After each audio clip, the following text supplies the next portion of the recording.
દાહોદ જિલ્લાના સંજેલી તાલુકાના નેનકી ગામમાં યુવકનો મૃતદેહ મળ્યો. મળતી માહિતી મુજબ પાટ મહાદેવ મંદિર રોડ નજીકથી 24 વર્ષીય યુવકની લાશ મળતા ચકચાર પોલીસ તપાસ શરૂ.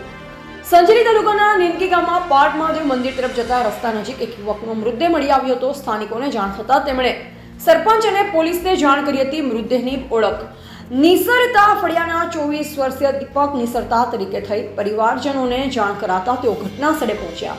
પરિવારજનોના જણાવ્યા અનુસાર યુવક ગતરોજ પોતાના ઘરેથી નીકળ્યો. મૃત્યુનું ચોક્કસ કારણ જાણવા મળ્યું નથી. હત્યાની આશંકા સહિત વિવિધ દિશાઓમાં પોલીસે તપાસ શરૂ કરી છે.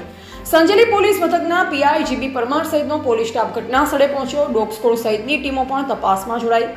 પોલીસે મૃતદેહને પોસ્ટમોર્ટમ માટે દાહોદની ઝાયડસ હોસ્પિટલ ખાતે ખસેડ્યો છે. હાલ પોલીસે અકસ્માતે મોતનો ગુનો નોંધી વધુ તપાસ હાથ ધરી છે.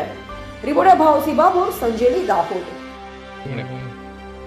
ગઈકાલ સાંજના આશરે 9 વાગ્યાના આશરે સુમારે મારા ભત્રીજાનો છોકરો નામે દીપકભાઈ સાંજના સમયે કંઈક ગાડી અરે મોટરસાઇકલ લઈ અને નીકળેલો અને મોટરસાઇકલ ઘરે મૂકી અને રોડ ઉપર વાતો કરતો જઈને રોડ ઉપર નીકળ્યો. અને સવારમાં અમને જાણ થતાં અમે એની તપાસ કરતા એ પર્વતભાઈ ધીરાભાઈના ઘર આગળ ડેડ બોડી મળી અને અમને જાણ કરેલી. ત્યાં સિવાય અમે બીજું કોઈ જાણતા નથી. શું છે, કઈ રીતે પ્રેમમાં પડલો છે કે પછી કોઈ મર્ડર કરી નાખી ગયા છે એ અમને ખબર નથી.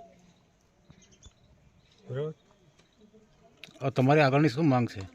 અમારે તો જો આની યોગ્ય અને કાયદેસરની તપાસ થવી જોઈએ, ન્યાય માંગવો જોઈએ.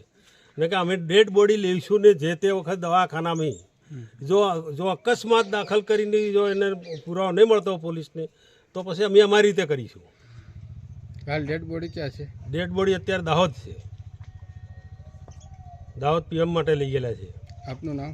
મારું નામ મનસુખભાઈ કાંજીભાઈ નિસરા.